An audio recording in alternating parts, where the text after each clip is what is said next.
A ver, voy a darle con el PIN para todos los que ya se están conectando. Aprovechamos darle unos minutos igualmente a todos los que ya están ingresando para la sesión del día de hoy.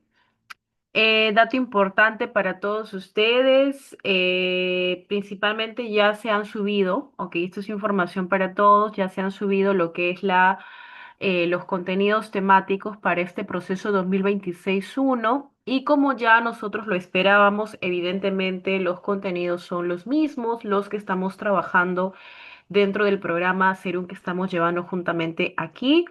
Así que vamos a encaminarnos en la continuación de nuestra preparación tal cual lo tenemos ya programado, así que no hay ninguna afectación, solamente el MINSA lo ha subido por protocolo, porque evidentemente tenemos que contar con estos documentos para la información para aquellos que de pronto es la primera vez que se están postulando y no cuentan con esta información accesible. Entonces les doy a conocimiento para todos ustedes que ya se subió como tal estos contenidos temáticos hace unos días. Muy buenas noches, Isabel. Y evidentemente les doy a conocer para que ustedes también estén al pendientes de que estamos alineados tal cual a los contenidos temáticos para este proceso 2026-1.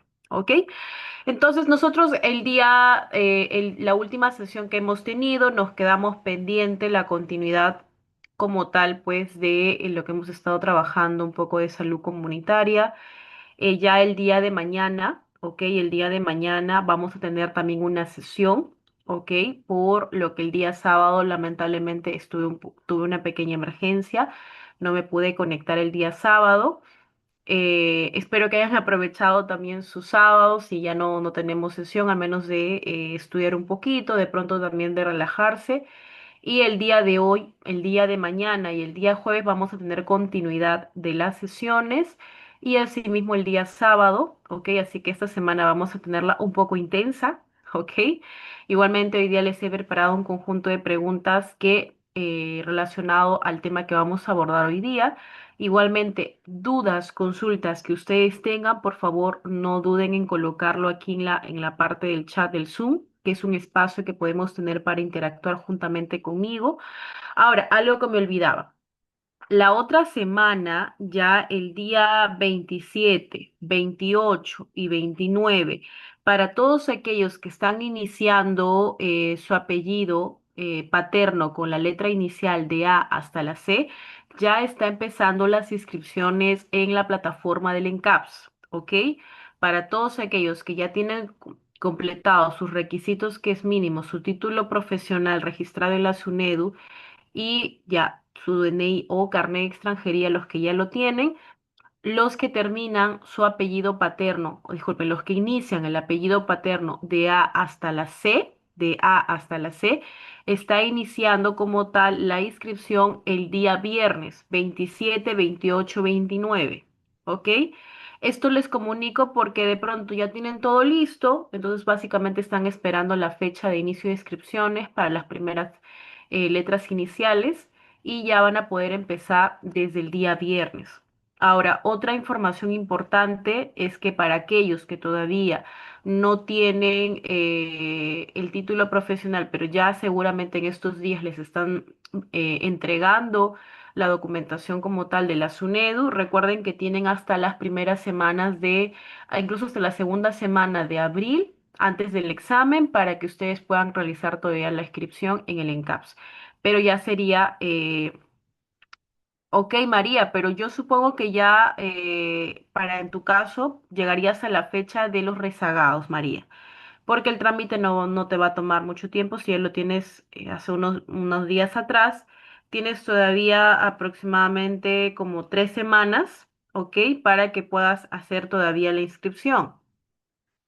Ah, entonces ya seguramente ya te va a salir tu DNI. Sí, sí, no hay ningún problema. Ya seguramente te va a salir el DNI. Entonces, tienes la opción de todavía ingresar en la fecha de rezagados, así que no hay ningún problema. Así que no se vayan a asustar para todos aquellos que me dicen, ok, ya no estoy llegando en la fecha como tal del examen y de pronto ya me voy a afectar. No, recuerden que, miren, aquí les voy a poner, lo voy a buscar aquí rápidamente para informarles. antes de iniciar la clase, porque yo sé que muchos están con sus dudas y consultas y yo los entiendo. Podemos tener toda la información accesible, pero a veces el tema del trabajo y tantas cosas no nos da el tiempo de buscar. Entonces, rápidamente, la fecha de rezagados para aquellos que de pronto todavía están en ese tema de la obtención de los documentos. Recordemos que tenemos todavía en la inscripción de rezagados del 8, 9 y 10 de abril. O sea que en teoría nos quedaría aproximadamente 3 semanas, bueno, esta semana que ya estamos todavía martes, 3 semanas, 8, 9 y 10 con fecha límite el 10 de abril para que ustedes puedan registrarse en la plataforma en CAPS para participar en este caso del proceso. ¿Ok? Recuerden que es gratuito, pero que sí ustedes tienen que tener su título profesional porque en la plataforma te lo van a pedir. ¿Ok? Así que no vayan a tener, no vayan a tener ese requisito importante. Ok, dice aquí rapidito a ver qué dice Isabel. ¿Qué piden, Isabel? Solo tienes que registrarse, pero recuerda, si tú quieres hacerlo ahora no lo vas a poder hacer. Tienes que esperar a la letra inicial de tu apellido porque va a estar estimado con fechas programadas y recién se apertura en esas fechas. Si no, no te va a permitir, ¿ok? Y para todos que recién están en ese proceso y dicen, bueno, mi apellido empezó tal y fue en esas fechas, pero yo todavía no tenía el título ni el DNI, como en este caso porque estoy en trámite, etcétera, espera todavía rezagados que es el 8 y el 9 y el 10, ¿ok? No hay ningún problema. No me responden de las pneumonias. Tendrías que, Damaris, lo que puedes, pero Damaris, mira, no te compliques. Ahora, para el participar del examen, para participar del examen, tú solamente tienes que cumplir con tu título y tu DNI. Mientras tanto, el tema del promedio ponderal tendrías que ir viendo qué opciones tienes, tendrías que de todas maneras, pues ahorita que pase el proceso del examen, acércate a la universidad. Pero, Damaris, ¿la Universidad de las Peruanas está funcionando actualmente? Si no está funcionando esa universidad, tienes que solicitar en la última universidad que te brindó el título profesional, porque hay muchas universidades que han cerrado, pero han hecho este tema de las convalidaciones y de pronto estudiaste en esa universidad, pero te dio la titulación otra universidad, tienes que solicitar en la última universidad que te dio el título profesional, no en la universidad que ya no está vigente, porque si no, evidentemente no te van a responder. Eso tienes que tener en cuenta. Dice que en tu certificado de estudios no tienes que solicitarlo o en todo caso ver de alguna manera cómo conseguir, porque el certificado de estudios no te va a valer, tiene que ser un documento especial que es un certificado que diga como tal la nota promedio de tus últimos años académicos, incluye el internado y que lo vas a utilizar para la postulación SERUM. Tiene que ser ese documento. Desde el 2 de marzo, de ahí corre 25 días más, ¿cómo haría? Juan, a ver, si estás en el 2 tienes todavía, a ver, si lo hiciste el 2 de ahí corren 25 días. Probablemente sí llegues. Recuerda que tienes hasta el 10 de abril para, como fecha límite para registrarte. Si te sale, pues bien. Igualmente, inténtalo, no te angusties, Juan. Igualmente, intenta esperar hasta que llegue hasta esa fecha. Si llegas a conseguirlo hasta esa fecha, pero recuerde que tiene que estar en todas maneras en su NEDU. Entonces hay que ver cómo es eso. De todas maneras hay que solicitarlo con urgencia a la universidad o si estos 25 días yo creo que es de la SUNEDO, debe ser de la SUNEDO. Si es así, tranquilamente yo creo que si llegas hasta el día 10 de abril como fecha límite para inscribirte sin ningún problema. Claro, yo entiendo que no existe las salas peruanas ya, pero ¿quién te emitió la documentación o dónde estás solicitando tus documentos de la universidad? Hay que buscar, investigar eso porque de todas maneras las salas peruanas o otras universidades que ya no están funcionando han hecho convenios con otras universidades para que puedan tener la emisión de documentos, porque no se puede dejar al aire, en este caso al libre. Uy, Juan, 45 días, wow, es mucho tiempo. Hay que ver con fe si es que realmente nos sale, si no, igualmente, pues vamos viendo, vamos viendo. Ok.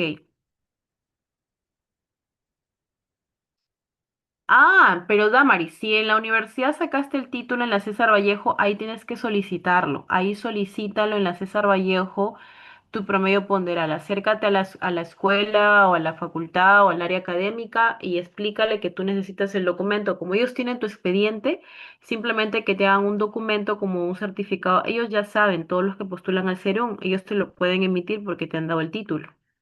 No hay ningún problema. Ahí tienes que solicitar. ¿Hay algún modelo? No hay un modelo específico, Rosario, pero lo que sí tiene que estar en el documento como tal, tú especifícalo. Necesito como tal, solicito mi promedio ponderado de la universidad, incluyendo las notas dependiendo, si son 5 años, son 7 años dependiendo de la carrera, que incluyan los años, los 5, los 3, los 4 años académicos, los 5 años académicos, etcétera, ustedes lo colocan, más las notas del internado para mi postulación al proceso SERUM. ¿Ok? Y ellos tienen que emitir simplemente, ¿qué es lo que tiene que estar en el documento del certificado? Sí o sí, pues yo o de pronto la universidad que te limite, que tiene que colocar la estudiante tal, culminó satisfactoriamente la universidad, lo que se le otorgó el título profesional del proceso tal, cursó los años académicos más el internado obteniendo una nota tal y que pues simplemente en la final que simplemente diga que para los fines que convenga, de pronto para su proceso SERUM, etcétera, y que abajo esté los sellos, la firma de la universidad o la institución como tal, porque eso le da el aval como tal de que es un documento legal, ¿no? Que es un documento que te brindó la universidad y que no lo has hecho tú. Eso es lo único que tiene que especificar con los sellos o la firma, ¿no? Que sea emitido por la universidad. Nada más eso tiene que tener. ¿Ok? Muy bien. Sí, así es, Daisy, solo con tu título y tu DNI. Sí, así es, así es. Ok. Pero sí o sí tienes que pedirlo en la universidad que te dio el título, Damaris. Ahí tienes que hacerlo. No, pero es que no hay forma que las salas peruanas te haga el documento. Tienes que acercarte a la Universidad César Vallejo. Si ellos tienen, evidentemente, para tu titulación, tienen todo tu documentación, ellos te lo pueden hacer porque al final es simplemente un documento donde te van a sellar, ¿ok? Donde especifica la nota que has obtenido para poder titularte, ¿no? Tu promedio final de la universidad, así que no hay ningún problema. Isabel, no se presenta certificado de estudios, tiene que ser la nota lo que es el certificado de promedio ponderal, es muy diferente, ¿ok? No vayan a confundir y vayan a presentar certificado de estudios y después eso les vayan a observar. Tiene que ser un documento simple, que es un certificado que te emite la universidad, donde solamente detalla lo que les estaba mencionando, ¿no? Que has culminado satisfactoriamente la carrera tal, has cursado los años académicos tal, más el internado, obtener una nota final tal. Y ya está, con las firmas de la universidad o de la secretaría, etcétera, y eso se sube. ¿Ok? Eso se sube. Muy bien. Vamos a empezar entonces ya, la mayoría se ha conectado, vamos a dar la continuidad entonces con el tema que estábamos abordando en la última sesión y vamos a recordar datos muy importantes. Con respecto a las intervenciones de promoción de la salud. Si bien es cierto, nosotros ya tenemos enfocado que cuando hablamos de la salud pública tiene que ver mucho con los determinantes sociales, hemos visto también los determinantes intermedios, determinantes estructurales, hemos visto que la salud pública va de la mano con lo que es promoción de la salud. Entonces ya sabemos que cuando hablamos de promoción de salud están orientados a actividades para qué, para minimizar el riesgo, para dar, en este caso, educación, ¿no? A la población, al propio cuidado, ¿no? Generar concientización de su salud. Y justamente aquí en los objetivos que nos da las políticas de salud pública, ahí lo he colocado para que tengamos una idea, básicamente incorporar, ¿no? Las contribuciones, ¿no? De los múltiples sectores de la sociedad para generar acciones efectivas. ¿no? Entonces, cuando nosotros vamos a hablar de pronto del cáncer como tal, que es lo que vamos a ir detallando justamente ahora, ¿qué es lo que nosotros vamos a enfocarnos cuando hablamos del cáncer? Vamos a ver cuál es evidentemente el riesgo, ¿no? Que va a tener como origen, ¿no? A que este paciente pueda tener el cáncer. Y justamente ahí nosotros vamos a trabajar, vamos a abordar con medidas preventivas para evitar que el paciente pueda tener, en este caso, ese tipo de estilo de vida o prácticas que no son saludables y prevenir como tal el tipo de cáncer. Entonces, a la conclusión que nosotros ya habíamos llegado con la mayor parte de los tipos de cáncer que estamos viendo aquí, justamente, como dice acá, de acuerdo al Plan Nacional para la Prevención y Control del Cáncer en el Perú, que nos dice que tenemos que reducir el uso del tabaco en un 15% entre los jóvenes menores de 18 años y un 10% entre los adultos. ¿Por qué el consumo del tabaco? Porque ya hemos identificado que el tabaco es el principal causante de la mayor parte de cánceres en nuestro país. ¿Ok? Entonces, si ya nosotros tenemos esta medida preventiva, evidentemente vamos a llegar a la conclusión, ¿no? De que con eso podemos trabajar, ahondar en la población y prevenir la mayor parte de este tipo de eventos, ¿no? Ahora, esto sí les voy a poner a detalle, ¿ok? Les voy a poner a detalle. Este tipo de lo que vamos a trabajar ahorita, vamos a ir mencionando algunas actividades de prevención primaria y prevención secundaria. Quiero que tomen atención, porque en el caso del cáncer de cuello uterino, que vino en el examen 2025-2, o sea, el año pasado, vino en el examen uno, te preguntaba, ¿qué tipo de pruebas se realiza para la detección temprana del cáncer de cuello uterino? ¿En qué edad promedio se tienen que realizar la vacunación, en este caso en las niñas, para la prevención del VPH? ¿Cuáles son en este caso, vamos a ponerlo aquí, cuál es la edad promedio para realizarle algún tipo de pruebas? Igualmente pasó con el cáncer de mama, que también ustedes han identificado que vino muchas preguntas de eso. Entonces vamos a ir ahondando porque justamente el cáncer de cuello uterino y el cáncer de mama son los que tienen mayor porcentaje de casos en nuestro país. Y los que tienen, pues vamos a ver que la mayor parte de las mujeres lo van a tener. Por eso, como dato que nos da el MINSA, tenemos que el cáncer de cuello uterino es la segunda causa de muerte de que en mujeres en nuestro país, ¿ok? Y vamos a ver cuáles son los principales factores de riesgo para tener el cáncer de cuello uterino, pues es la infección del virus del papiloma humano, ¿ok? Y agregando a esto, dentro de las medidas preventivas, nosotros sabemos, ¿ok?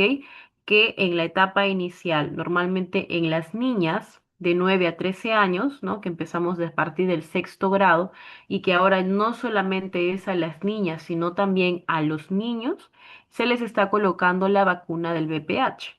Antiguamente se les colocaba dos dosis únicamente a las niñas, ¿ok?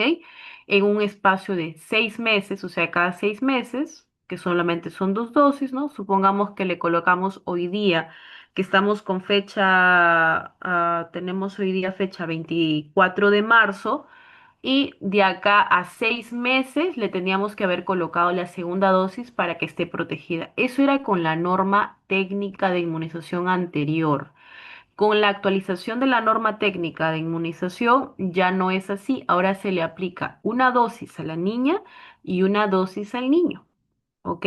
Si les viene a hacer una pregunta y te dice, la vacunación del VPH, a qué edad, a qué grupo etario se le va a colocar? Ustedes tienen que colocar a niñas y niños entre los 9 a 13 años. Eso es lo normal. Ahora, hay ciertas actividades en este caso, que promociona el MINSA, donde hay una ampliación de edad, donde no vamos a específicamente cerrar la vacunación a los 13 años, y ellos te van a colocar, vamos a hacer vacunación, campaña de vacunación hasta los 18 años, o 17 años, 11 meses, 29 días, y te lo van a decir tal cual, pero normalmente son por campañas. ¿Ok? Pero si estamos hablando de dentro del esquema normal, tú te acercas a un establecimiento de salud, te lo van a ofrecer de los 9 a los 13 años, ¿ok? Porque ese es según la normativa. Pero cuando hay ciertas actividades de barrido, ¿no? Que quieran hacer en la prevención de casos para el cáncer de cuello uterino, pues evidentemente puede haber una ampliación de edad que ustedes lo han identificado cuando han estado en campo, ¿ok? Ahora, ¿qué más tenemos como riesgo? Muy aparte de la infección por VPH, el inicio temprano de relaciones sexuales, tener múltiples parejas sexuales también es un riesgo. El tabaquismo, que ya le hemos visto, que ocupa prácticamente el primer lugar como factor de riesgo en la mayor parte de cánceres, y tener pues un sistema inmunológico totalmente debilitado. Esto para nosotros es un indicativo que ya me está diciendo qué es lo que está pasando, qué es lo que yo tengo que prevenir, lo que yo tengo que trabajar en promoción y protección específica, que está dentro de la prevención primaria. ¿Ok? Entonces, ¿qué es lo que a mí me indican en prevención primaria lo que yo tengo que hacer? Porque te pueden preguntar en el examen. De acuerdo a las actividades que se desarrollan en la prevención del cáncer de cuello uterino, usted marque o indique las actividades enfocadas en prevención primaria. Ya ustedes saben que en prevención primaria no es lo mismo que prevención secundaria, ¿ok? Hay actividades muy distintas. En el caso del cáncer de cuello uterino, en la prevención primaria vamos a primar lo que es la vacunación contra el VPH. Esto está alineado mucho con el área de protección específica, ¿ok? ¿Y qué nos dice acá? La vacunación de manera gratuita de niños y niñas de 9 a 18 años, que es la ampliación, lo que les decía, que normalmente lo hacemos en barridos. Pero si en la pregunta te viene así, no lo dudes, lo vas a marcar. ¿Y qué más tenemos? Las prácticas sexuales seguras. Vamos a promover el uso del condón para reducir el riesgo, y esto mayormente en promoción de salud, ¿ok? Y luego estilos de vida saludable, igualmente en promoción de salud, ¿no? Donde ustedes le van a decir que no fumen, una alimentación sana, realizar mayor actividad física, ¿ok? Pero de prevención primaria, ¿qué es lo que más te preguntan? Y la mayoría de veces se olvida, es la vacunación. ¿Ok? Vacunación contra el VPH. ¿Dónde lo encontramos dentro de prevención primaria? En protección específica, ¿ok? O inmunización contra el VPH. Así lo van a encontrar. Niños y niñas de 9 normalmente hasta los 13 años, pero si en la clave te pueden colocar hasta los 18 años, no dudes y márcalo, ¿ok? Luego en la prevención secundaria, ya nosotros estamos identificando que ya probablemente hay un indicativo de algún signo y síntoma que todavía no es reconocido, que todavía...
Ok, vamos a nuevamente compartir. Parece que se me había, casualmente se cerró. Ok, ahora les estaba justamente explicando, ok, la importancia que nosotros tenemos que tener, ¿no? En en la detección temprana que nosotros lo encontramos en la prevención secundaria. ¿Ok? ¿Qué es lo más importante que yo tengo que identificar? Si yo ya estoy entrando, ustedes han visto, y nuevamente lo voy a recalcar, cuando trabajamos, en este caso, a ver, voy a nuevamente presentar la pantalla. A ver, ¿dónde nos quedamos? Estábamos por aquí. Ok. Cuando nosotros estábamos viendo normalmente lo que es el cuadro de historia natural de la enfermedad de Levy Clark, evidentemente, ¿qué es lo que nosotros estábamos identificando? ¿Ok? Principalmente identificábamos en la prevención secundaria, ¿no? Ciertas actividades que nosotros podemos desarrollar. Si es que, por ejemplo, yo ya estoy identificando que este paciente puede tener algún indicativo de que algo está pasando. ¿No?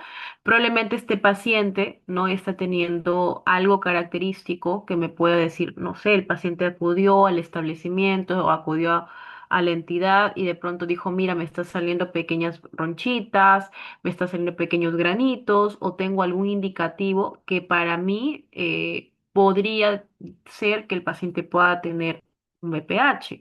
Entonces, ante eso, normalmente como parte, pues, de prevención como tal, nosotros le hacemos lo que es las pruebas, le hacemos algún tipo de examen especial, ¿ok? Para identificar o confirmar la parte diagnóstica del paciente. Entonces ya estamos entrando en la prevención secundaria que conlleva pues todo este grupo ya de tamizaje o detección temprana si fuera de, en este caso, el BPH. Ahora, ¿cuáles son las principales pruebas que se le va a brindar al paciente en esta situación? ¿Ok? Acá tenemos una de ellas, que es la prueba molecular del BPH, que normalmente lo vamos a tener como una prueba principal para la detección, especialmente en mujeres de 30 a 49 años. Miren el promedio de la edad de 30 a 49 años. ¿Y qué me va a detectar como tal esta prueba molecular? La presencia del virus, o sea, del BPH, antes que llegue a producirse cambios o alteraciones en la persona. Luego tenemos otro tipo de examen, que es la inspección visual con el ácido acético, que normalmente lo hacen cuando le hacen pues una inspección como tal a la mujer, ¿no? Ahí aprovechamos con el espéculo, le hacemos una pequeña aplicación del ácido acético y ahí podemos identificar si ya hay lesiones precancerosas. ¿Ok? Luego tenemos la parte de citología con la prueba del Papa Nicolau, que eso normalmente se hace de forma anual, una vez al año. Si ya iniciaste actividad sexual, lo ideal es que al primer año ya deberías realizarte tu primer PAP. Si ya no tengo pareja y de pronto ya pasó 2 años que no tengo pareja, ¿es necesario que siga realizándome el PAP? Sí. Desde que tú inicias tu actividad sexual, tú tienes que realizarte el Papa Nicolau todos los años consecutivamente, tengas o no tengas pareja, porque esto ya para nosotros es un indicativo de que muchas veces los pacientes no presentan los primeros signos y síntomas el primer año, el segundo año. Esto puede ser a largo plazo y es importante que para la detección oportuna tengamos que realizarlos de forma consecutiva.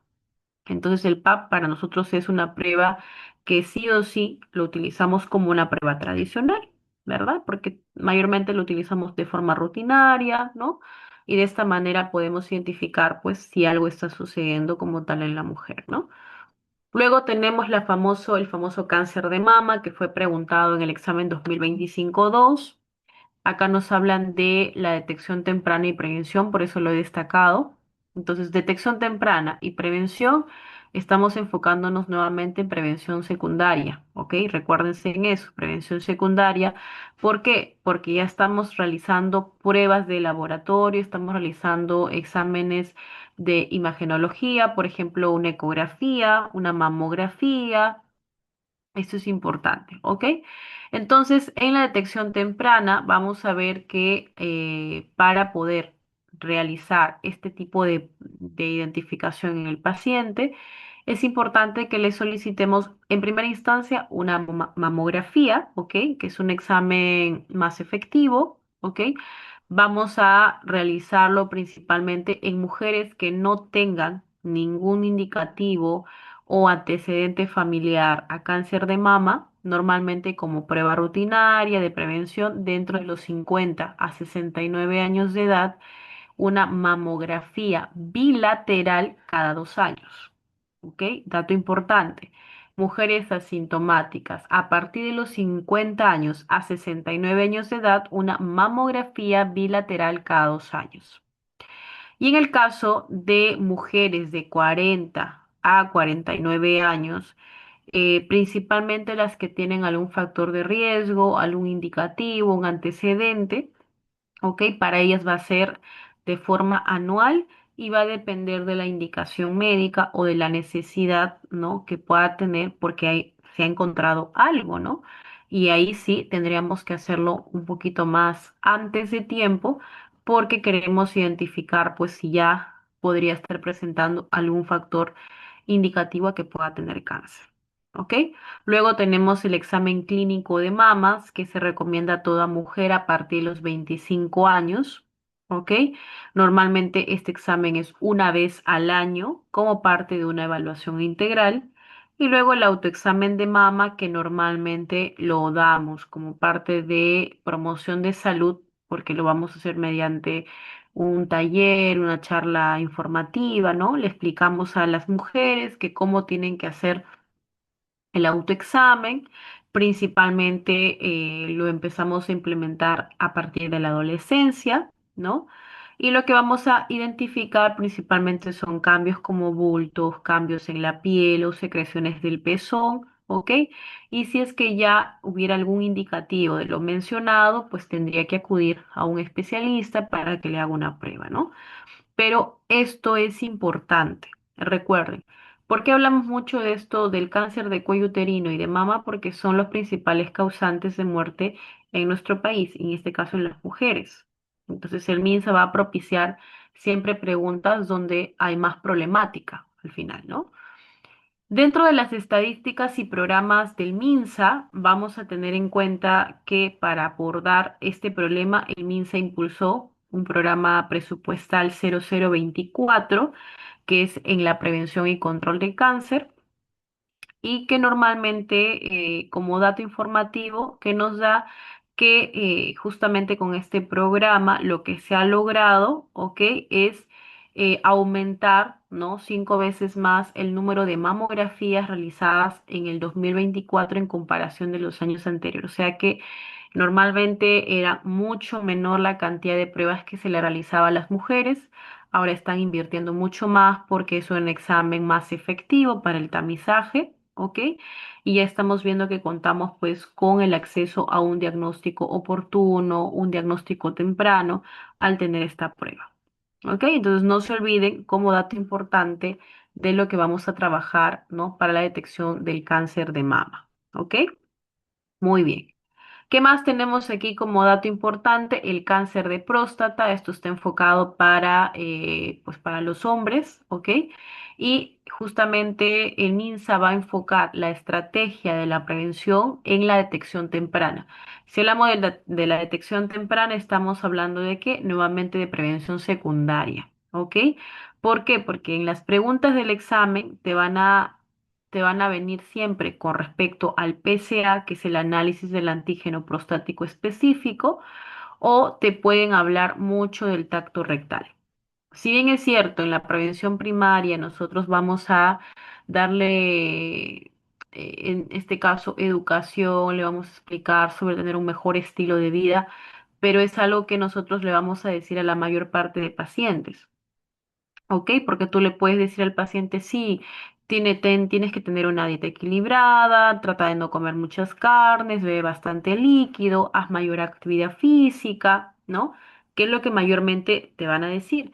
Pero las preguntas que van a estar enfocadas para el cáncer de próstata va a enfocarse más en detección temprana, o sea, en exámenes específicos para poder detectar si el paciente pueda tener el cáncer o un riesgo al cáncer en fases iniciales. ¿Y eso cómo lo vamos a lograr? Juntamente con el PSA, que normalmente es un examen de sangre que nos va a medir el nivel de esta proteína. Si el nivel de PSA está aumentado, va a ser un indicador de riesgo. Y también por otro lado tenemos el examen rectal, que es el tacto rectal, que normalmente esto es un examen pues más tradicional, más antiguo, que se normalmente lo utilizábamos para detectar cualquier anomalía en el tamaño, la forma o la textura de la próstata, porque directamente nosotros palpamos, ¿no? Las características de la próstata. ¿Ok? Entonces, ¿cuáles son algunas pautas que te pueden preguntar en relación al tamizaje para el cáncer de próstata?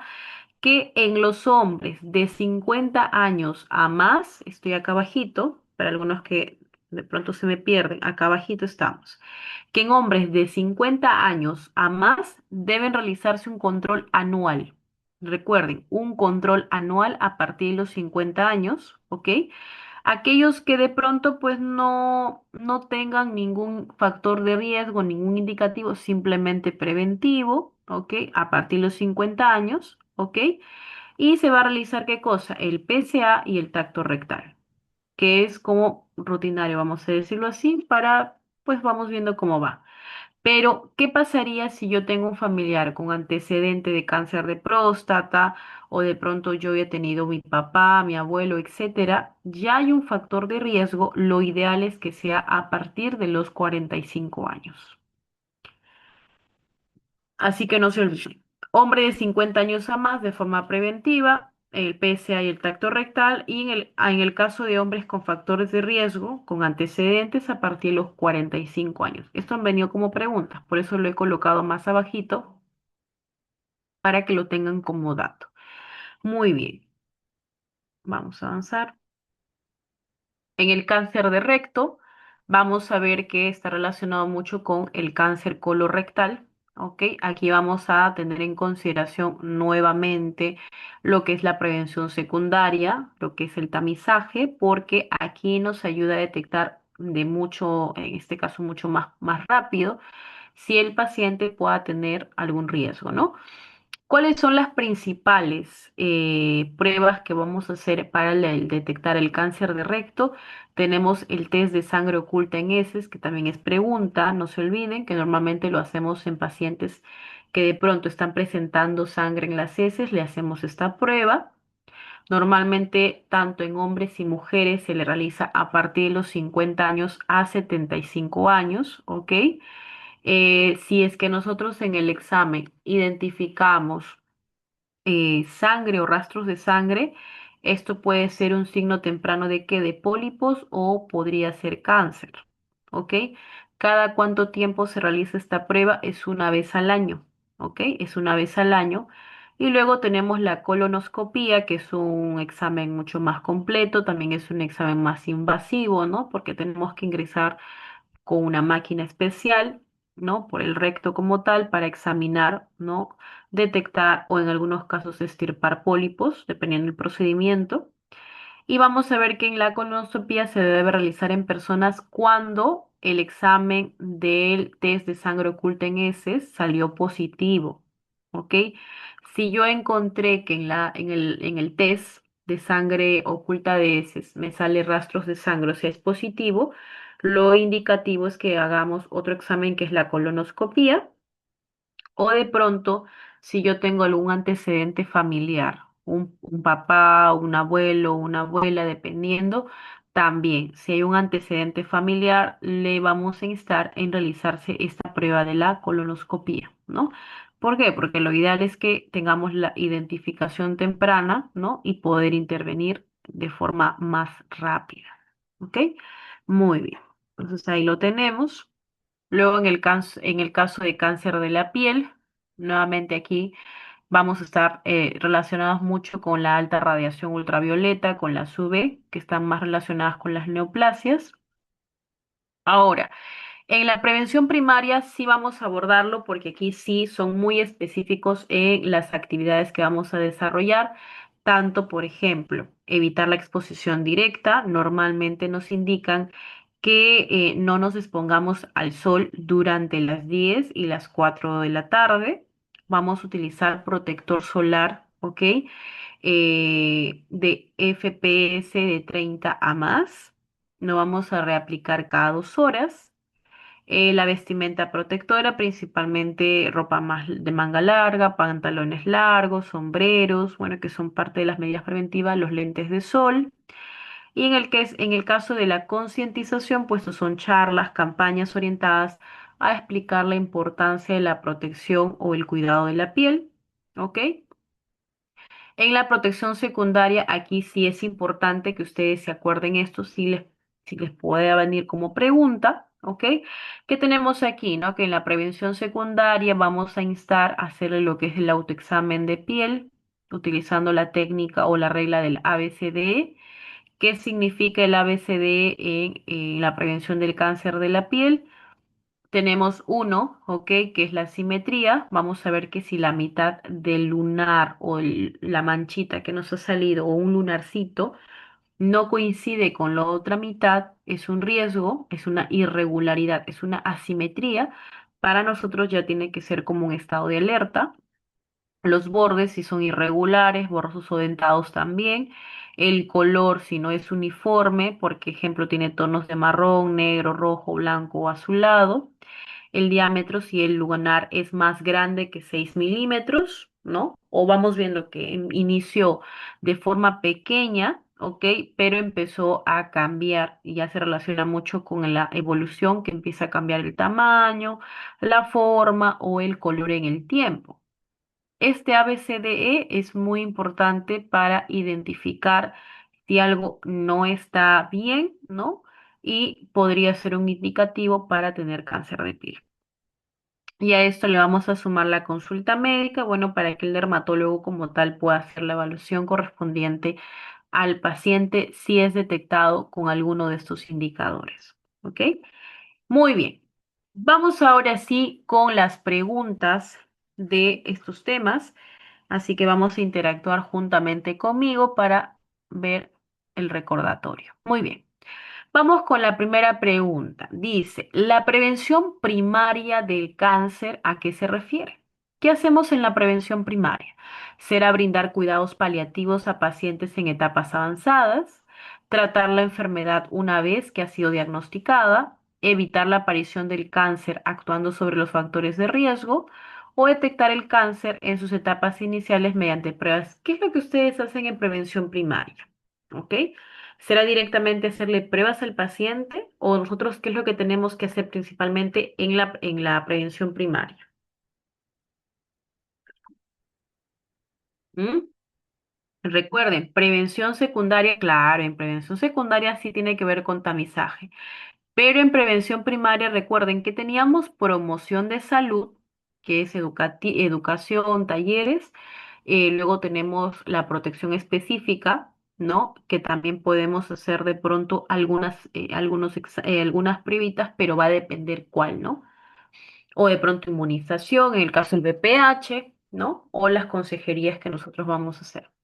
Entonces, en la pregunta, que es la prevención secundaria, dice brindar cuidados paliativos. No, esto ya no tiene nada que ver, ¿ok? Tratar la enfermedad, yo al tratar la enfermedad ya estoy en prevención, ¿qué cosa? Prevención secundaria, ¿no?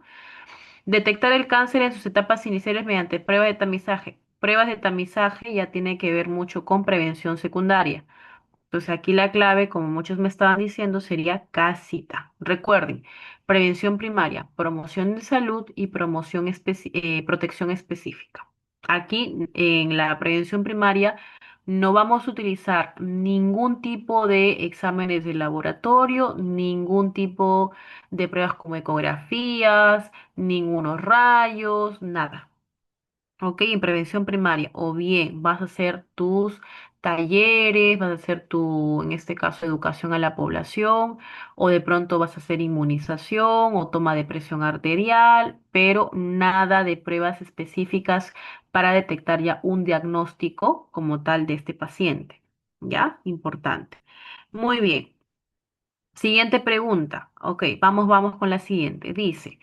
¿Cuál de las siguientes es una medida de prevención secundaria contra el cáncer de mama? Eso ya lo vimos. Será evitar el consumo, hacer una mamografía a partir de los 40 años, realizar ejercicio físico de manera regular o vacunarse contra el virus de papiloma. ¿Qué haríamos en prevención secundaria? A ver qué me dicen ustedes.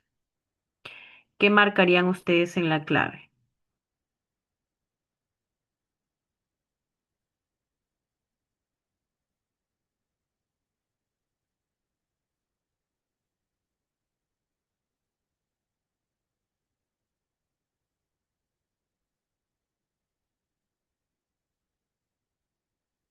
Ajá, barco, dicen.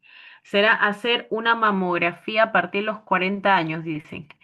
Bueno, prevención secundaria está enfocada en qué? Justamente en realizar un tipo de prueba. La primera, evitar el consumo excesivo. Estamos hablando prevención primaria. Ejercicio físico, igualmente prevención primaria. Y vacunarse, también prevención primaria. Y la única que nos quedaría, pues sería la prevención, disculpen, hacerse la mamografía a partir de los 40 años. Muy bien, muy bien. Ahora hay una pregunta, a ver si se acuerdan de lo que justamente les decía. En el caso de la prevención secundaria como tal, eh, contra el cáncer de mama, ¿qué pasa si yo tengo no, a ver, ¿cuál sería la pregunta? Ya, vamos a tener lo siguiente. Yo tengo, yo tengo una mujer como tal a partir de los 50 años, ¿ok? Que quiere hacerse pues un examen de mamografía de control simplemente. ¿Cada cuánto tiempo tiene que hacerse la prueba? ¿Cada año, cada 2 años? ¿Qué es lo que nos decía el MINSA? En una mujer que no tiene ningún indicativo, ningún tipo de riesgo. Era cada 2 años, muy bien, y es bilateral, o sea, tiene que ser en ambos, ¿ok? Ambos no, no es anual, es cada 2 años. Si en este caso tendríamos que hacerle un examen clínico, ¿a partir de qué edad era el examen clínico? El examen clínico era a partir de qué? De los 25 años, ¿no? En el caso del examen clínico. Si tiene antecedentes, sí es anual, pero acá la pregunta yo les decía que no tiene ningún antecedente y es simplemente una mujer que quiere hacerse un control de rutina, ¿no? Para ver cómo está, si está todo ok. Y tiene que ser a partir de los 50 años hasta los 69. Bilateral cada 2 años. ¿Ok? No se vayan a olvidar. Muy bien, excelente. Vamos con la siguiente pregunta. Esto simplemente son preguntas no tan formuladas porque ya para la clase que vamos a tener el día de mañana les voy a tener preguntas más formuladas. Eso es para practicar un poquito más y no olvidarnos de datos puntuales de cáncer. Dice, la principal causa del cáncer de cuello uterino es, ¿qué será? Antecedentes familiares de la enfermedad, tener múltiples embarazos, fumar tabaco de manera regular, la infección persistente del virus de papiloma. Esto es bastante sencillo, ¿no? Para que no se olviden. Recuerden, cáncer de cuello uterino sí o sí está relacionado con el BPH, ¿ok? Sí o sí es BPH. ¿Y a qué edad se tiene que vacunar, en este caso, como protección las niñas y niños? ¿A partir de qué edad? A partir de los 9, ¿ok? Y recuerden que tiene que ser solo es una. Ya no son dos dosis, es una dosis, ¿ok? Para niñas y niños a partir de los 9 años. Ya, eso no se olvide. Muy bien, entonces aquí tenemos la clave dedito, ¿ok? Eso simplemente es para practicar.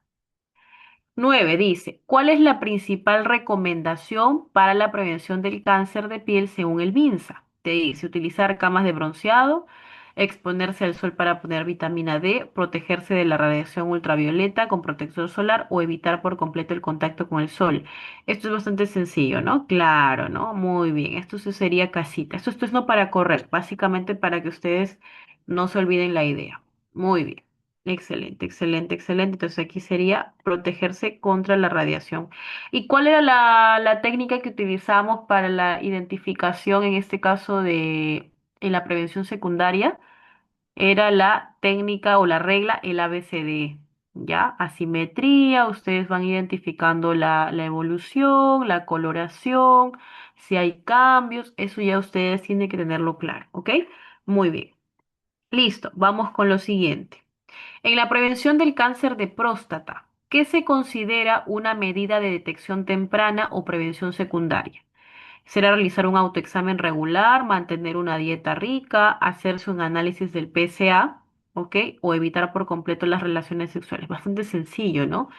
Recuerden siempre, prevención secundaria está enfocado directamente con análisis, laboratorio, pruebas ya sea diagnósticas como de rayos, ecografías, en este caso hacerse un examen especial, sí o sí con prevención secundaria.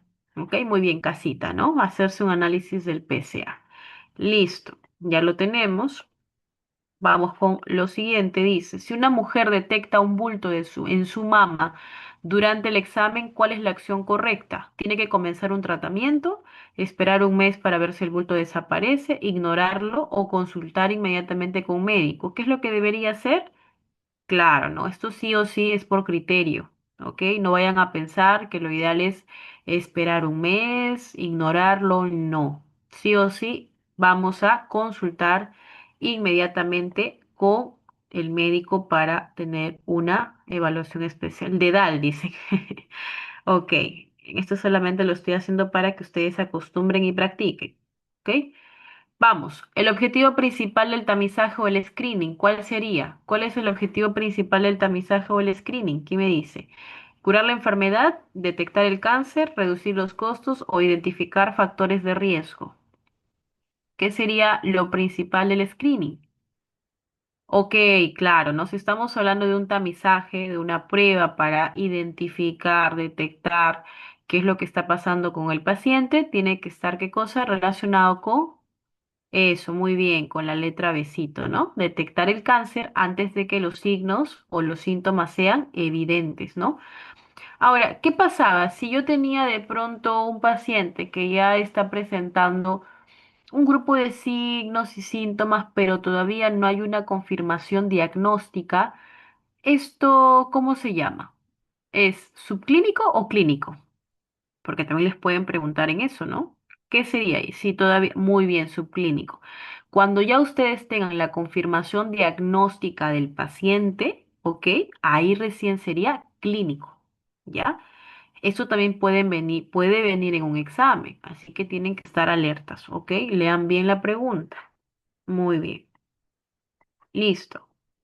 Vamos ahora con un poquito de TV, ¿ok? Acá nos habla un poco del análisis situacional de la tuberculosis en el Perú. ¿Cuál es la finalidad que nosotros queremos llegar a esto? Justamente disminuir la prevalencia de la tuberculosis mediante un enfoque integral, ¿ok? Y ustedes, ¿qué es lo que tienen que considerar como importante aquí? Es que nosotros en la actualidad sí o sí contamos con tratamiento que va a coberturar a nuestros pacientes para que puedan tener la recuperación. O sea, la TBC se puede curar, sí. Antiguamente, pues esto no era una opción. Vamos a ver que dentro del enfoque social, vamos a ver que la TBC está muy relacionada con la población que pues tiene más riesgo, como personas como mendigos, que son personas con una falta de hacinamiento, que no tienen una buena alimentación, tienen mayor riesgo, mayor exposición. Esto es una enfermedad infectocontagiosa, normalmente lo vamos a transmitir en este caso mediante las gotas, ¿no? Que vamos a eliminar, ¿no? Directamente al hablar, al estornudar de una persona que tiene lo que es el bacilo, ¿verdad? El bacilo de Koch, ¿no? Y aquí estamos identificando que la bacteria principalmente que vamos a encontrar es el Mycobacterium tuberculosis, ¿no? Dentro de las características vamos a ver un poco más que este es un bacilo delgado, ¿ok? Que normalmente se va a transmitir de persona a persona. Depende muchas veces del oxígeno, pero ojo, existe la TBC pulmonar y también la TBC extrapulmonar, pero recordemos que no solamente tenemos oxígeno en nuestros pulmones, puede también haber oxígeno en otros órganos, por eso es que rápidamente puede haber una TBC extrapulmonar, o sea que se puede localizar en otros órganos, pero sí o sí depende del oxígeno.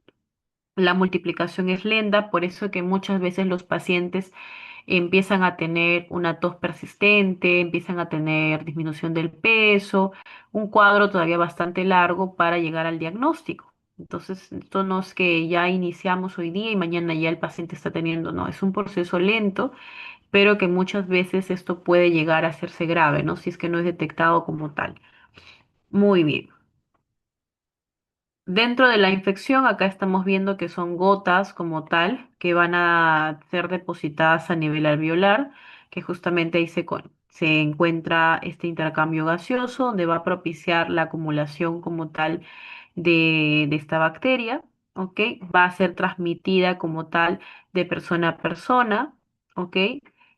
vamos a tener que normalmente estos pacientes pueden eliminar a 3.000 gotitas contagiosas mediante la tos o al hablar, así que hay que tener mucho cuidado, ¿ok? Y vamos a ver que el paciente puede llegar a eliminar aproximadamente hasta 105 bacilos por milímetro por cada vez que hay una interacción, así que miren el alto riesgo que podríamos tener, ¿ok? Dentro de datos importantes, nosotros vemos que podemos identificar, ¿no? Al paciente dependiendo el cuadro clínico que pueda tener o dependiendo también la cantidad de cruces, ¿no? Dependiendo a la prueba de esputo que se le realiza al paciente. Así que vamos a ir identificando un poco más eso. Dentro de la aplicación de la vacuna, acá vamos a ver la famosa vacuna de la BCG. Ustedes recordarán que esto es una vacuna que se aplica al recién nacido, ¿ok? Durante las primeras 24 horas de vida, ¿ok? Y esto más que todo para evitar lo que es en este caso la TB meningia, ¿no? La TBC meningia que se puede desarrollar en el recién nacido. Vamos a tener dos situaciones también importantes acá. ¿Qué pasa si la puérpera, en este caso, ya dio a luz la gestante, ya tiene su bebé, ya vamos a conocerla como una puérpera? ¿Qué pasa si a la puérpera se le ha detectado o en este caso tiene síntomas, ¿no? No tiene signos, pero probablemente pueda tener algún indicativo, ¿no? Que pueda tener un diagnóstico de TB. Es importante que hagamos un descarte como tal de la TB para poder ver si es que se le puede llegar a colocar la dosis de la BCG. Es importante. Entonces, como dice aquí, si es que ella tuviera un diagnóstico de TB como tal, se va a tener que descartar la TB congénita en el recién nacido, se le va a iniciar la terapia preventiva, ¿no? Y si es que ya pasa todo un proceso, al concluir se le va a colocar una dosis de BCG hasta los 11 meses 29 días, o sea, hay una mayor extensión en esa situación, ¿no? Y vamos a ver, a la que se le ha descartado, o sea, no ha presentado ningún indicativo de TB, ¿ok? Tranquilamente va a tener un tiempo bastante largo para que pueda recibir la vacunación, igualmente hasta antes del año, ¿ok? Y si no hay ningún indicativo, no hay nada, lo ideal es que se le coloque durante las 24 horas de vida, ¿ok? Es importante. Ahora, vamos a ver por otro lado que para hacer algunas pruebas importantes en los pacientes, nosotros iniciamos dándole una prueba que es la famosa del PPD, que es la pruebita que le hacemos, ¿no? En el bracito para identificar la cantidad de milímetros, para darnos un indicativo de que pueda el paciente tener, en este caso, una TB positiva, ¿ok? Pero esto no es una prueba confirmatoria, simplemente es parte de una de las pruebas para identificar si es que la persona está expuesta, ¿no? A este tipo de bacteria. Y normalmente las personas que tienen una inmunología positiva para el DATEVE tienen un PPD mayor a 10, ¿ok? A 10 milímetros. Y si es menor a ella, hay exposición, puede haber riesgo, pero por ahí descartamos totalmente que esta persona pueda tener en este caso el diagnóstico, ¿no? Muy bien. ¿Cuál es el esquema que normalmente estamos trabajando actualmente, ¿ok? En el esquema para la terapia preventiva, ¿ok? Tenemos aquí en niños mayores de 2 años hasta 14 años. En el caso de la terapia vamos a manejar lo que son el esquema. Acá tenemos la isoniazida. Vamos a ver en este caso en el tratamiento. Miren que acá hay un dato importante. Ustedes lo que tienen que recordar aquí es cuál es el esquema que se les va a dar como tal de tratamiento, ¿no? En niños mayores de 2 a 14 años y en el caso de niños menores o igual de 2 años. En el examen último vino acerca de este cuadro. ¿Cuál es el tratamiento que se le va a dar, en este caso, a niños menores o iguales de 2 años? Esto vino, ¿ok? Pero es importante que ustedes también manejen cuál es el esquema normal de 2 a 14 años, porque no sabemos, puede venir, ¿ok? Entonces, dentro del tratamiento aquí tenemos, vamos a darle en el esquema la frecuencia y dosis normal, dosis semanales por 3 meses, que es el tratamiento que tenemos aquí, lo que es la isoniazida, le vamos a dar la peracinamida, en presentaciones aquí está. Muchas veces va a depender del peso que va a tener el paciente, ¿ok? Y una alternativa, porque aquí lo que tenemos, esto es una alternativa de tratamiento, va a ser igualmente la ISO, pero con la rifa. Si en el caso que el paciente no tenga, disculpo, no tengamos la pira o de pronto el paciente hace una reacción, en este caso este niño hace una reacción a la pira, le vamos a dar como opción la ISO juntamente con la rifampicina, ¿ok? Que es el tratamiento. Igualmente son dosis diarias por 3 meses, ¿ok? Y aquí estamos viendo que depende muchas veces del peso que tenga el paciente para poder administrarle el tratamiento, ¿no? En base a la cantidad de tabletas. ¿Ok? No, ese es el nombre, Isabel, así se llama. Lo que pasa es que aquí están, mira, acá les voy a colocar. Normalmente en el tratamiento, ustedes saben que el tratamiento que llevan los pacientes con TB, tenemos nosotros el tratamiento de TB sensible, ¿no? Y que normalmente manejamos 4 medicamentos, pero esto es un esquema de terapia preventiva. ¿Por qué terapia preventiva? Porque es muy probable que este niño haya sido expuesto de pronto porque la mamá tiene la TB, está con tratamiento, el abuelo y vive en el mismo domicilio, ¿no? Entonces es importante para nosotros que tengamos este tipo de esquema. Igual aplica para los niños menores de 2 años, ¿ok? Entonces acá le voy a poner de todas maneras, a ver. Exacto, son expuestos pero no confirmados, así es, así es. Vamos a ponerlo aquí porque va a haber casos que te van a decir, ¿qué hacemos en los pacientes que sí realmente tienen el diagnóstico? Ellos, los que tienen el diagnóstico, tienen todo el tratamiento consecutivo, o sea, ellos sí tienen todo el tratamiento y ustedes saben que no es una pastilla, es un montón de medicamentos que va a tener que ingerir, ¿ok? Vamos a ponerlo aquí, entonces... Ok, entonces aquí les voy a colocar igualmente, tenemos la H que sería la isoniazida, que igualmente lo voy a trabajar en otra sesión, lo voy a trabajar en otra sesión con ustedes, no se preocupen, que es más específica, enfocándose en el tratamiento, pero acá lo vamos a ver así, simplemente un poco más, un poco más así rápidamente, piracinamida también, que este es un tratamiento opcional, pero lo que tenemos en la parte inferior, que tenemos la isoniazida, y tenemos la rifampicina. Rifampicina, este es el tratamiento alternativo. Lo de abajo es el alternativo y acá es lo inicial, lo que le vamos a dar. Pero muchos de los pacientes no aceptan el tratamiento por la pira, entonces lo que tenemos una alternativa es darle la ISO juntamente con la rifa. ¿Ya? Esa es la opción que le podemos dar. ¿Ok? Muy bien. Y en el caso del esquema para menores o igual de 2 años, aquí sí un poquito se complica porque esto viene en la pregunta de examen. Vamos a tener la presentación como tal de la ISOLA más la rifa, que es lo que tenemos aquí, y que esto es normalmente la opción principal que le vamos a dar como tratamiento. Igualmente son dosis diarias en un periodo de 3 meses. Va a depender del peso para saber cuál es la dosis que le vamos a dar. ¿Ok? Y en el caso inferior, que para nosotros nuevamente viene a ser el esquema alternativo, que puede ser que le podamos dar en tabletas de pronto diferentes. A veces no viene en una sola tableta las dos juntas, puede ser que venga separada y claramente lo opcional es que sea junta para que sea una sola tableta, pero si es que viene aparte tendríamos que darle pues de forma individualizada. Que si se complica, sí, porque son pequeños, ¿no? Pero bueno, ese es el esquema del tratamiento que se les da. Ya lo vamos a ver a detalle con calma en otra sesión, pero igualmente para que ya vayan teniendo una idea.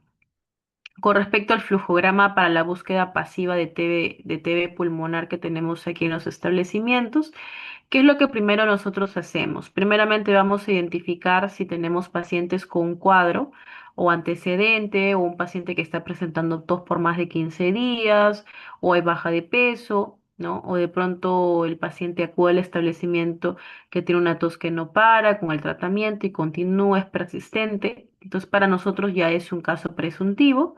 Lo que hacemos es, vamos a identificar si es caso presuntivo de TB, le hacemos la prueba bacteriológica. Si sale positivo como tal, vamos a hacer el inicio del tratamiento, ¿ok? Que es lo ideal. Si es que sale la prueba negativa, o sea que vamos a ver que la prueba no, para vaciloscopía no hay nada, simplemente va a pasar con una consulta médica para evaluar pues cuál es el diagnóstico que pueda tener el paciente, ¿ok? Pero si el paciente no tiene ningún caso presuntivo de TB, no hay nada relacionado, simplemente vamos a estarle haciendo seguimiento constante, ¿ok? Para ver pues probablemente si es que en el tiempo el paciente llega a desarrollar algo, ¿no? Y si no, pues simplemente ya termina ahí el proceso. Ahora, hay muchos casos que ustedes van a encontrar pacientes que tienen VIH y a la par tienen TBC. Son dos casos muy complejos. ¿Qué es lo que yo tengo que saber en esta situación? Un paciente que tenga VIH y TB en conjunta es que, y principalmente nosotros tenemos que realizarle, ¿no? Una prueba, una prueba rápida, resistente, y que normalmente a veces pasa de que el paciente que tiene el diagnóstico de VIH con TBC y que viene en pregunta de examen, tenemos que tratar de evitar el tratamiento, lo que sería de algunos medicamentos que pueden crear resistencia. Entonces, para hacer la prueba, le hacemos una prueba rápida y verificamos si el paciente pues no hace resistencia a la ISO y la rifa, porque si no vamos a quedarle una complementación de otro tratamiento adicional distinto para que el paciente pueda realmente tener un resultado positivo al tratamiento. Porque a veces pasa que estos pacientes que tienen los dos diagnósticos le estamos dando el tratamiento convencional de pronto de la primera fase, la segunda fase y el paciente sigue presentando lo que son la cantidad de cruces. ¿Qué significa? Que no está pasando nada, porque de pronto ha hecho una resistencia a este tipo de medicamentos, ¿verdad?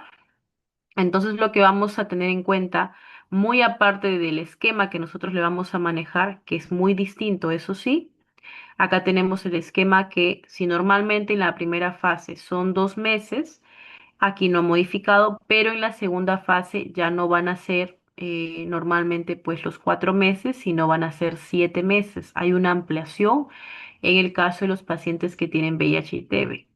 ¿Ok? Ya el tratamiento para los pacientes que tienen los dos diagnósticos no va a ser de 6 meses, sino va a ser de 9 meses completos. Y eso, si es que no hay ningún tipo de ampliación.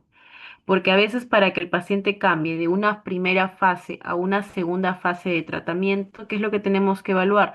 De que realmente en las pruebas que le hacemos de forma mensual, pues salga la disminución de las cruces o que ya salga negativo.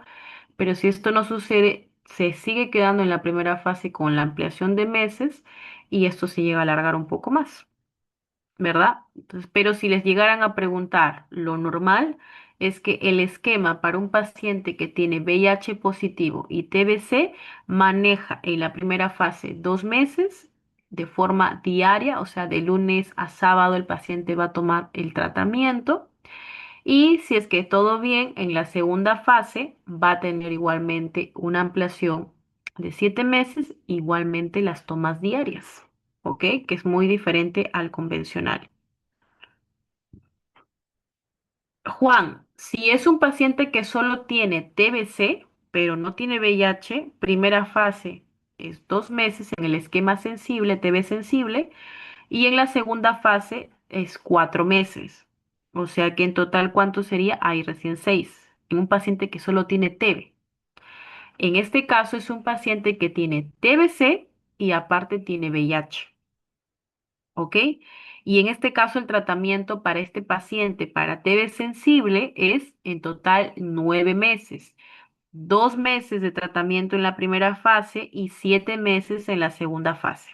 ¿Ok? La diferencia es que en este caso serían en total 9 meses. Sí, sí, Juan, es importante que... Ahora, dato que sí es muy rescatable de este tipo de tratamiento es, ojo, los pacientes que tienen tratamiento de para TB como tal, pero que también tienen el diagnóstico positivo del VIH, sí o sí, juntamente con el tratamiento que les vayan a dar, por favor, les tienen que dar la piridoxina, ¿ok? Porque probablemente con la terapia de la isoniazida que van a recibir, va a estar condicionado que el paciente pueda presentar neuropatías. Entonces, para evitar este efecto adverso, este efecto negativo del tratamiento, que es con la isoniazida que normalmente les provoca las neuropatías, le agregamos una vitamina que sería la piridoxina. Exacto, la vitamina B6. Así es, Isabel. Entonces, no se olviden. En pacientes con TB, VIH positivo y que están recibiendo la terapia como tal de isoniazida para prevenir efectos adversos como las neuropatías, le damos la piridoxina, por favor. ¿Ya? Eso vino pregunta sí o sí de examen, ¿ok? Ya en otra sesión les voy a hablar del programa Targa, que ahí ya les voy a tener incluso una sesión especial. Muy bien. ¿Qué más tengo que tener aquí? Bueno, esto es en el caso de baciloscopía, de la cantidad de bars, ¿ok? Simplemente lo menciono porque ya lo vamos a trabajar con más calma. Ahora que sí me tengo que aprender un poco es el esquema, lo que yo les decía. En un esquema de TB sensible normal para un paciente TB sensible, ¿ok? Que no tenga VIH, solo TB nada más. La primera fase es 2 meses y la segunda fase 4. Por eso les decía que son en total 6 meses, ¿ok? La modificación en un paciente con TB más VIH son 9. Primera fase 2, segunda fase 7, ¿ve? Total son 9, ¿ok? Un paciente que tiene tuberculosis miliar o extrapulmonar, o sea que en este caso el bacilo, el Mycobacterium se ha localizado en otro órgano fuera que no es pulmón, el tratamiento aquí es de 1 año. Primera fase 2 meses y la segunda fase es 10 meses. ¿Ok? En la tuberculosis no grave en niños, que puede depender muchas veces del peso también, vamos a ver el tratamiento. El tiempo es de 4 meses. Acá sí es 2 meses en la primera y 2 meses en la segunda fase. ¿Ok? Un poquito de forma así rápida, pero ya esto del tema del esquema, yo les voy a hablar un poco más con calma en otra sesión, ¿ok? Porque estoy preparando una sesión especial para este tema, pero igualmente ahí les voy a dejar como material para que ustedes lo revisen, ¿ok? Así que esto ya lo vamos a hablar con más calma igual. Un poco más de el esquema que nosotros hacemos, pues eso es un conjunto de exámenes que se hacen en la complementación de pruebas para los pacientes que reciben el tratamiento, antes del tratamiento, como es el hemograma, la glucosa, el perfil hepático, algunas pruebas de radiografía, vaciloscopía, el cultivo de esputo. Va a pasar por una evaluación de enfermería, por el médico cirujano, por el trabajador social, psicología, evaluación nutricional, que es importante antes de recibir o de iniciar el tratamiento. ¿Ok? Este es el PPD que les decía que se conoce como la prueba de Mantoux, que justamente nos da indicativos si hay un positivo, lo que yo les decía, mayor a 10, ¿ok? Mayor a 10 milímetros es positivo cuando ya sugiere una infección por TB. Si es mayor o igual a 5, se considera positivo, pero vamos a identificar si hay un diagnóstico adicional al paciente. ¿Ok? Si es menos a 4 como tal, vamos a ver que no hay infección. Por eso les decía, identifiquen si es mayor a 10. Para nosotros ese es un indicativo claro de que el paciente necesita hacerse una prueba de vaciloscopía o de pronto adicionarle una prueba de rayos X para confirmar el diagnóstico. ¿Ok? Muy bien. Y bueno, esto es un poco ya del flujograma que igualmente los dejo aquí para que ustedes revisen, que no creo que les pregunten mucho de esto porque esto no es muy, esto es más clínico. Entonces, lo más clínico no más te preguntan de tratamiento, te preguntan de la cantidad de tiempo y qué medicamentos toma el paciente, pero dentro del esquema. Ok. Vamos ahora sí rápidamente con las preguntas de este tema. Muy bien, para recordar. Dice, la primera pregunta, ¿la tuberculosis es una enfermedad, hay una enfermedad, es una enfermedad infecciosa, ¿ok? principalmente causada por un parásito que se aloja en los pulmones, un virus, el virus de la tuberculosis, la falta de higiene o la bacteria llamada Mycobacterium tuberculosis. ¿Qué dicen ustedes? Claro, claro, claro que sí, ¿no? Esto es una enfermedad infecciosa causada principalmente por una micobacteria. Muy bien. Ok, ok, ok. Muy bien. Entonces vamos a marcar aquí que esto es la clave correcta. Ok. Vamos en la siguiente. Vamos leyendo. Dice. Ya, ok. Ahorita les respondo esa pregunta que me están haciendo por aquí. Dice, vamos con la 14. ¿Qué diferencia a una persona con TB latente de una con una persona de TB activa? A ver. ¿Cuál será la diferencia de una persona que esté presentando una tuberculosis latente con una persona que realmente lo tenga activa? ¿Cuál será la diferencia? ¿Será la persona con TB latente no tiene síntomas y no es contagiosa, mientras que la activa sí tiene síntomas, puede transmitir la enfermedad? La latente se detecta con la prueba de esputo y la TB activa con una radiografía de tórax. La persona con TB latente es más contagiosa y tiene síntomas más graves. Ambas son contagiosas, pero la TB activa solo afecta a los pulmones. ¿Qué dicen ustedes? Azul dice. ¿Qué dicen ustedes? A ver, ¿cuál sería la clave acá? ¿Mm? ¿Qué dicen ustedes? Miren que ahora ya en la siguiente sesión, que nuevamente estábamos dentro de los contenidos temáticos, que hay una sesión especial que les voy a ahondar un poco más de TB, ahí les voy a hablar de la nueva normativa que se ha implementado de la tuberculosis. Ahí ya les voy a explicar un poco más a detalle de las modificaciones que se ha tenido.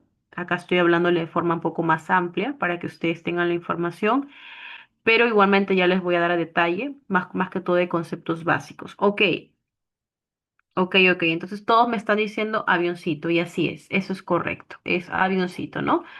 Tenemos, ay, me fui a otra pregunta, discúlpenme. Entonces, estábamos justamente aquí, que la persona con TB latente no tiene síntomas. Por ejemplo, muchos de nosotros que hemos estado trabajando en establecimientos de salud y hemos rotado, miren, y hemos rotado por el área de PCT, el área como tal de tuberculosis, ¿qué ha pasado? Es muy probable que en la prueba de Mantoux, disculpe, nos salga positivo.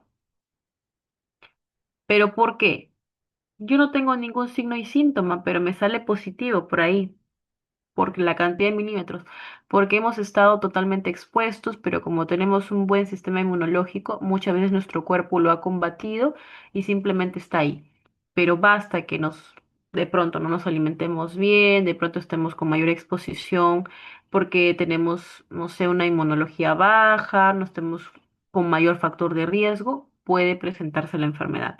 Pero mientras esté latente y no hay síntomas, no va a ser contagioso porque no se ha desarrollado como tal la enfermedad, ¿ok?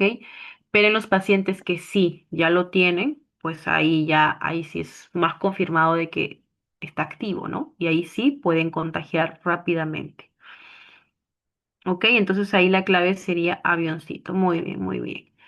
Vamos con la siguiente pregunta, ¿ok? Vamos a borrar aquí.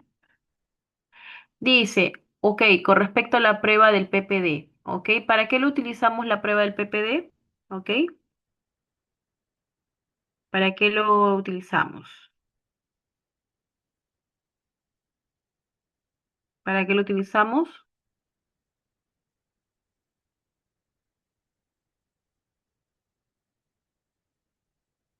Será determinar si una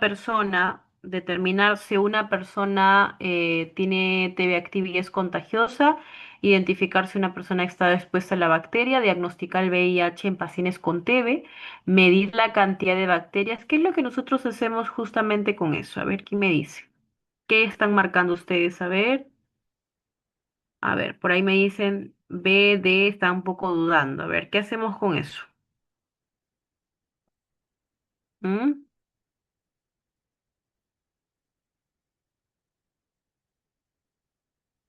¿Qué dicen ustedes? ¿Qué dicen ustedes?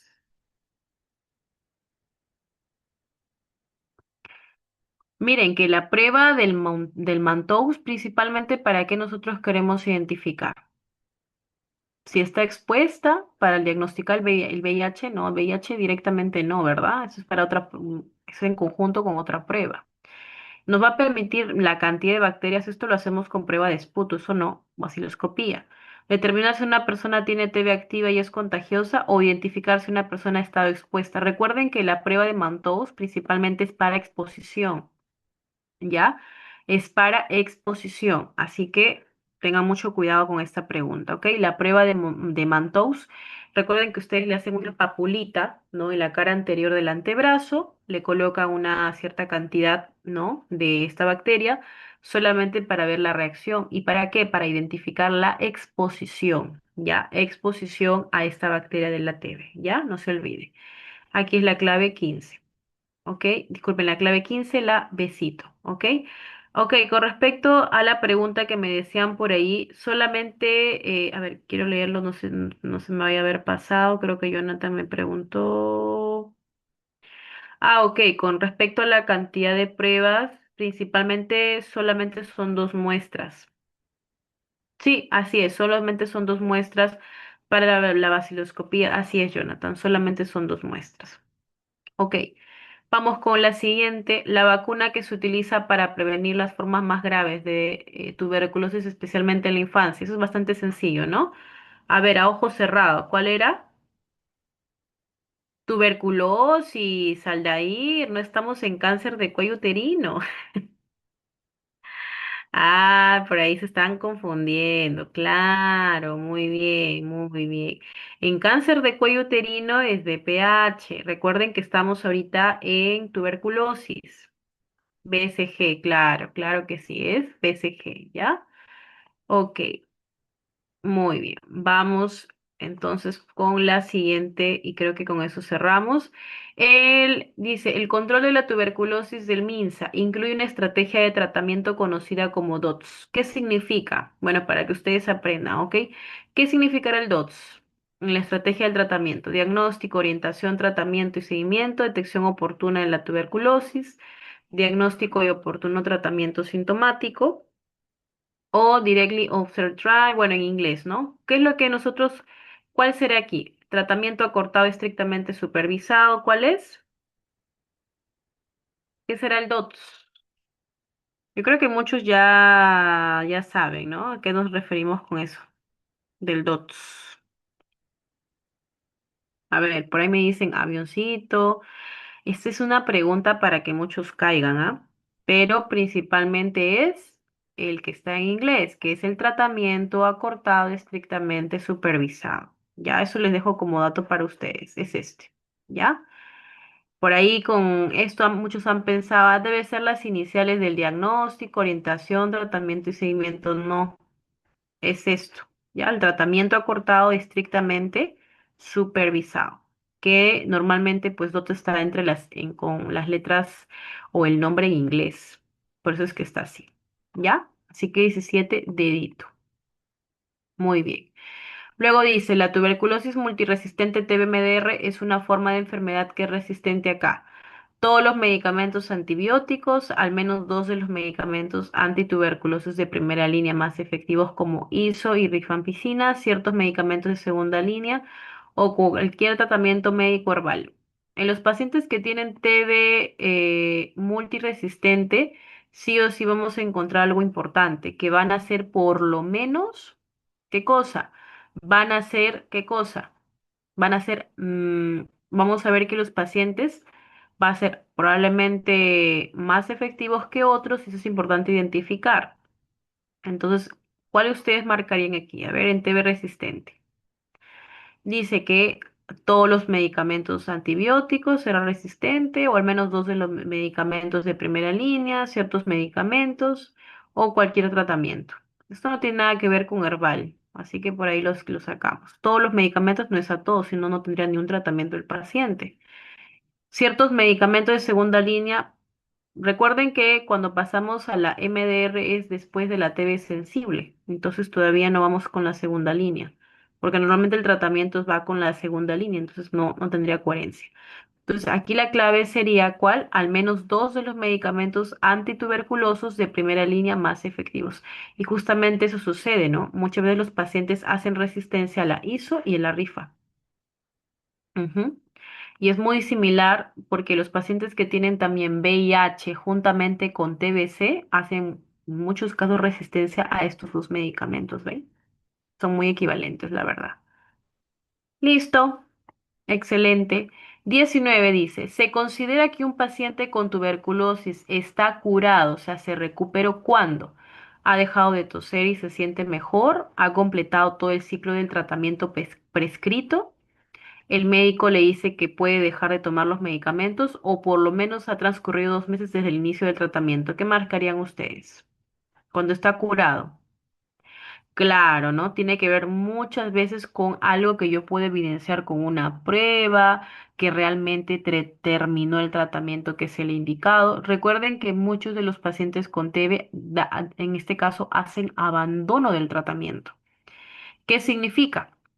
Que dejan de tomar. Y eso es un indicativo de que hay un retroceso y que muchas veces en las siguientes pruebas sigue habiendo la cantidad de cruces presentes en el examen en este caso de esputo. Entonces tengan mucho cuidado, ¿ok? Para que un paciente sea curado y que viene en pregunta de examen, sí o sí, que completó el tratamiento y el frotis de esputo son negativos. ¿Ok? Aquí sería besito. Muy bien. Listo. Dice la siguiente pregunta. Según la norma técnica del MINSA, un caso de tuberculosis sensible, ¿cómo lo definimos? Un paciente con TB sensible. ¿Qué será? Todo paciente con diagnóstico confirmado que no ha recibido tratamiento, todo paciente confirmado con TB y con prueba de sensibilidad, un caso que no ha respondido al tratamiento o un caso con prueba de sensibilidad fármacos que evidencia resistencia a la ISO y la rifa. ¿Cómo se le va a diagnosticar a un paciente con tuberculosis sensible? ¿Cómo se lo va a definir? A ver, ¿quién me dice? Lean, lean bien.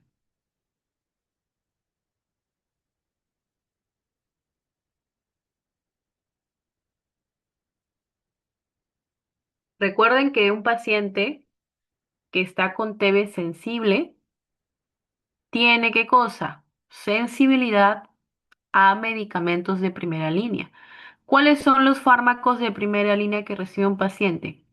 Rifa, isoniazida, etambutol y piracinamida. Son los medicamentos de primera línea que recibe el paciente de TB sensible. ¿Ok? Y evidentemente, para que igual sea un paciente que TB sensible, tiene que tener un diagnóstico confirmado y que va a mostrar susceptibilidad a los fármacos de primera línea. O sea, que tiene que haber una respuesta positiva a estos medicamentos. ¿Ya? Ok. Y aquí, pues evidentemente, muchos me están colocando la clave besito, ¿verdad? Muy bien. Dice, la norma técnica establece que la notificación de un caso de tuberculosis, ¿cómo notifico un caso de tuberculosis? Debe hacerse en el establecimiento de salud por el personal de radio, epidemiología, el médico tratante o farmacia. Esto es de cajón. ¿Quién tiene que hacer como tal la notificación? ¿Mm? Claro, tiene que ser sí o sí el médico responsable de la atención de forma inmediata, en conjunto. ¿Ya? Es importante. ¿Para qué? Para poder tener la información. Por ahí muchos pueden pensar que es epidemiología y aún así, cuando nosotros hacemos notificación, recuerden, la semana epidemiológica se hace cada semana, no se hace cada mes, por eso es que tampoco no podría ser esta clave. ¿Ok? Listo, entonces aquí sería la clave besito. Ah, no, casita, ya me estoy confundiendo yo también. Acá, casita, ya, el médico tratante, el responsable de la atención. Muy bien. Listo, listo. Entonces, con eso vamos a dejar hasta aquí esta sesión. Ya esta partecita que nos queda lo vamos a complementar mañana juntamente con otra clase, ¿ok? Entonces, tengan